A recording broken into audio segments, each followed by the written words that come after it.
Hello, bookish friends. My name is Gail, and I'm the Fiction Bookworm.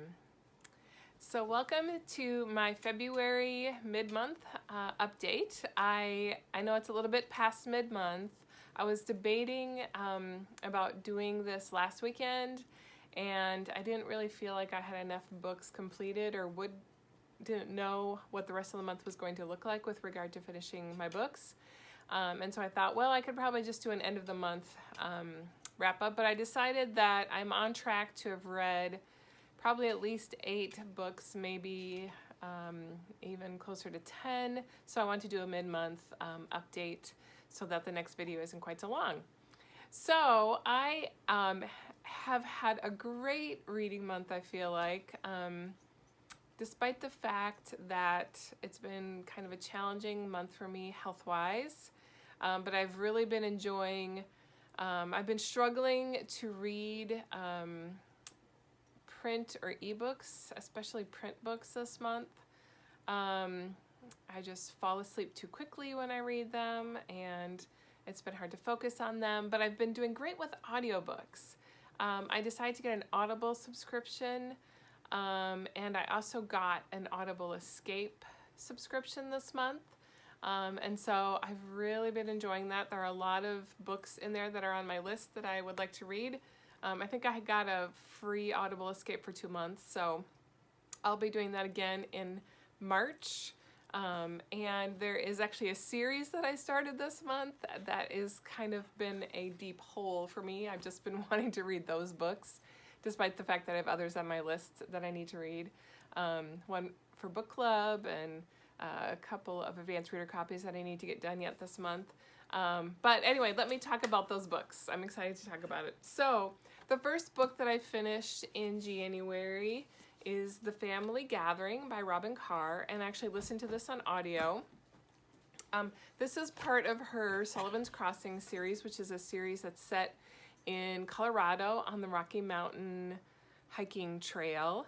And this is about sibling now, I've completely forgotten. Oh yeah, Cody. So this is about the second brother in the series, Dakota or Cody. And he was in the military, and he just narrowly escaped without a dishonorable discharge because he had an officer who was really annoying him, and he, I don't remember, kidnapped a armored vehicle or something. Anyway, so he left the military and decided to settle where his brother and sister are living in Colorado, just to kind of, because I think for the first time in his life he felt like he wanted to be near family. So yeah, so it's a bit about him, getting to know him. So he meets a woman, I think her name is Sydney, and they meet because she's working at a local bar, restaurant kind of place. And he's just really attracted to her right away. But she is a scientist. She has worked in a very high-power lab with a man who's like maybe gonna get the Nobel Peace Prize in science. So she's just really brilliant, but her husband left her, and she just was destroyed by that. So she moved into to Colorado to be with her brother, who is widowed, I think, and has a bunch of kids. And so she decided to move there, play aunt, and be a waitress for a while, just for something different to kind of get her mind off of her life. So anyway, they meet and get along, and you know, we have more of life in Sullivan's Crossing going on with all of the siblings. So much like the Virgin River series, it's really, a lot of the book is just, you know, the challenges of life, you know, building a house, having kids, things like that. So that was good. But then I fell into this little Trad Street series hole. So this is, if you know that I have enjoyed this series of books by the Three W's. This is the third one, All the Ways We Said Goodbye, by Williams, Willig, and White. Karen White, who is one of the Three W's, who's written this series of books where the three of them write all together. They each write one point of view character that features kind of like it's a story that has three stories. And they all kind of commingle and touch each other in some ways. And the three ladies are always very mysterious about who wrote which storyline. And I had already read Lauren Willig and really liked her when I discovered these books. And so I was like, well, I really like the whole book. I've read all three of the books that all three of these ladies have written and loved them all. So I'm like, okay, I got to read some books by some of these other ladies. And I always thought I would start with Beatriz Williams because she also writes historical fiction, whereas Karen White seems to mostly just write contemporary. I think she calls her genre Southern women's fiction. Although the Trad Street series to me seems more like a mystery series. So it is a little different than her typical books, I think. I haven't read one of those yet, although I just started one last night. But to me, they're paranormal mysteries, actually, because they feature ghosts and hauntings. And so there is a mystery to solve. It usually involves someone who's already dead and is a ghost. So I just fell into this series whole, and I have read 2 books this month. So within 2 weeks, I think I read 2 books in the series. I've started the 3rd one. I just have access to it on Audible through Audible Escapes. But I did place a book outlet order, which hopefully, I don't know if it'll arrive next week, to arrive by the end of February or if it'll be March. But the 3rd book in the series is in that box, so I'm hoping to get that fairly soon. So I'll tell you a little bit about the Trad Street novels. I just really have fallen in love with them. So the main character, Melanie, known as Melly by her mom, and a man named Jack, is a real estate agent, and she is summoned to the Trad Street house by an old man who she assumes wants her to put the house on the market for him. And he's quite elderly, and she figures he's probably needs to move into a nursing home or something and is going to sell his house. He was an only child and he never married, so he really doesn't have any heirs to pass the house on to even. So after one meeting, she discovers that he is going to give her the house under the condition that she use all of the money that he owns, which he will also leave to her in a trust. She used that money to fix up the house and repair it, and she has to live in it for at least 1 year. So it doesn't say anything about what she's going to do with the house afterwards, just that she has to live in the house for a year and fix it up with this money that he leaves her along with the house. So the reason he picks her is because this man's father and Melanie's grandfather had been business partners. They were lawyers in a law firm together. And then something happened that caused them to kind of sever their ties. And so part of the mystery is, I think, what caused them to dissolve their law practice together. And also, this man's mother disappeared sometime, I think, around 1930, if I'm remembering correctly. I'm pretty sure it was 1930.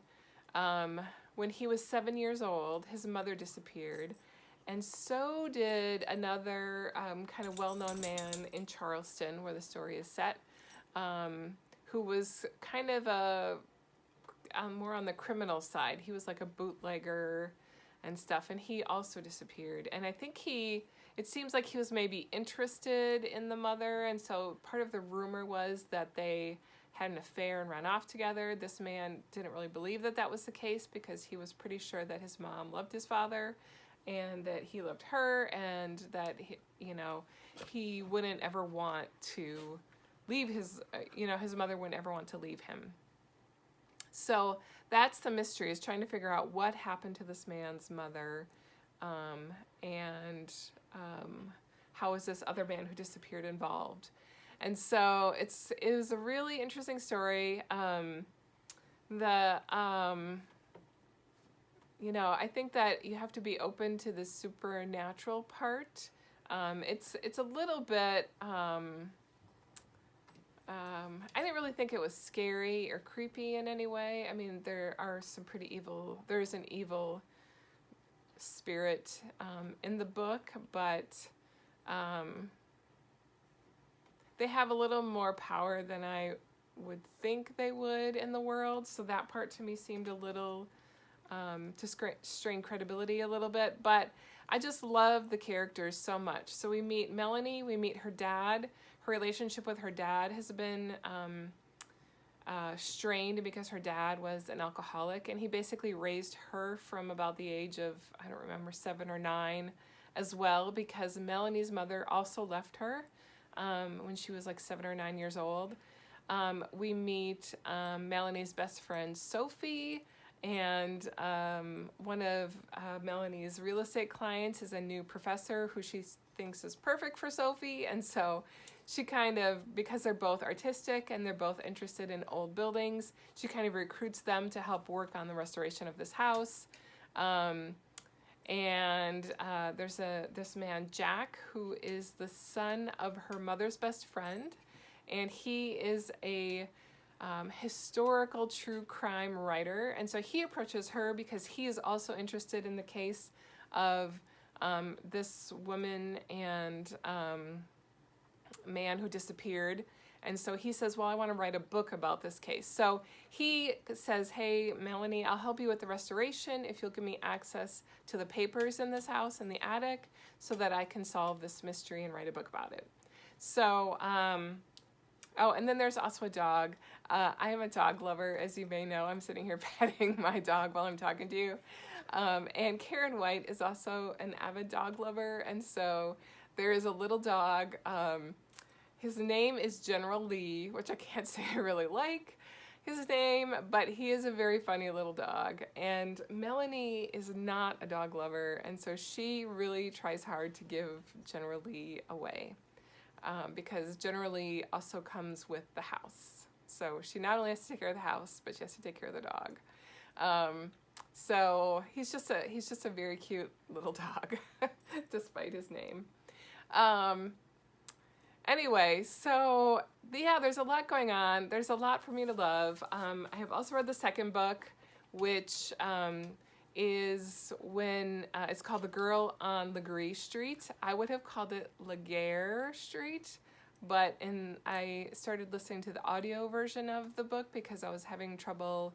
I had a migraine the other day and I didn't want to stop reading the book, and I wasn't able to read my ebook reader with a migraine, but I could listen, so I bought the audiobook and basically just listened to the book all day, or at least half the day. And so anyway, that's The Girl on Legree Street, and this is about Melanie's house. So it's her grandmother's house, her mother's house. When her mother leaves her, she sells the house. It's right after her grandmother's death, and goes off to a career as an opera singer, and we learn about this in book 1. But in book 2, her mother comes back and repurchases that house on Legree Street that is their family home. So we get more into the mystery of what is going on in the house on Legree Street. There is also a very evil spirit there, and a good one, and trying to figure out why those two spirits are inhabiting the house is the mystery of book 2, The Girl on Legree Street. And I love that book too. It was really good. I loved it so much that Audible Escape has books, I think, 3, 4, and 5, and I've already started book 3. So that is my Karen White Trad Street hole that I have fallen into, and I don't see a way of getting out until I finish. I think she just came out with book 6 last fall. So, and I know there's going to be at least one more I've seen rumor of. So, yeah. I've got a ways to go before I get out of that hole. I'd say it's going to take me at least another month. Hopefully not faster, because I have other books I want to read as well. So the other book that I read this at the beginning of the month was The Last Letter from Juliet by Melanie Hudson. I think this is her first novel. It's a World War II contemporary sort of dual timeline story about a woman who was a pilot during World War II, and she even, I think, flew B-52 bombers. And so she has kept a diary, and so the premise of the story is a woman goes to stay at this cottage that Juliet lived in for years and years from World War II basically on until she went into a nursing home. And so she starts reading the letters, which is Juliet kind of reminding herself of her life before she forgets it. I think she has maybe Alzheimer's. And so the woman, Catherine, she thinks that Juliet has passed away. Well, then she finds out from the owner of the cottage that she's living and she's in a nursing home, so she goes to visit her. But it's really the story of Juliet, about how she fell in love and how she flew planes, what happened to her during World War II. There was a lot of stuff. So it was a great novel. I really enjoyed it. I actually, even though I got the print copy in the box, I listened to it on audio, and because of my Audible subscription, and I really liked it. They had two different narrators, which I always love for the two different characters, so that was really great. Yeah, so it was a pretty good book. I wouldn't say it was my favorite. I didn't love it as much as the Trout Street novels, but overall, it was good. It was a good read. I heard a lot of people talk about it and say that they were just racked with tears. They thought it was very sad. I didn't think it was that sad, and maybe because I was listening instead of reading, I don't know. But it was really cool. It was actually really fun because one of the things that they often do is put a letter as one of the gifts, because it's like an artifact of the story. And so it was really fun because when I got to that part, I was able to read the letter off of here while I was listening to it, and that was kind of a cool experience. And it had some pretty cute gifts. So that is The Last Letter from Juliet. Yeah, so that is my reading so far for this month. I think that's 4 books. I probably will have another 4 more to report about in a week, hopefully. So thanks for giving me a watch. I hope you enjoy the rest of your weekend. I will be finishing up Kindred by Octavia Butler for my book club. I'll be finishing up an advanced reader copy that I'll share with you next month. And hopefully at least 2 more books, I think. And I'm not sure which ones, but hopefully 2. So yeah, thanks for watching. Give me a like, give me a follow, tell your friends. I hope that you look into Karen White's Trout Street series. I really like it. I think you might too. So have a good week, and I'll talk to you again in a week. Bye.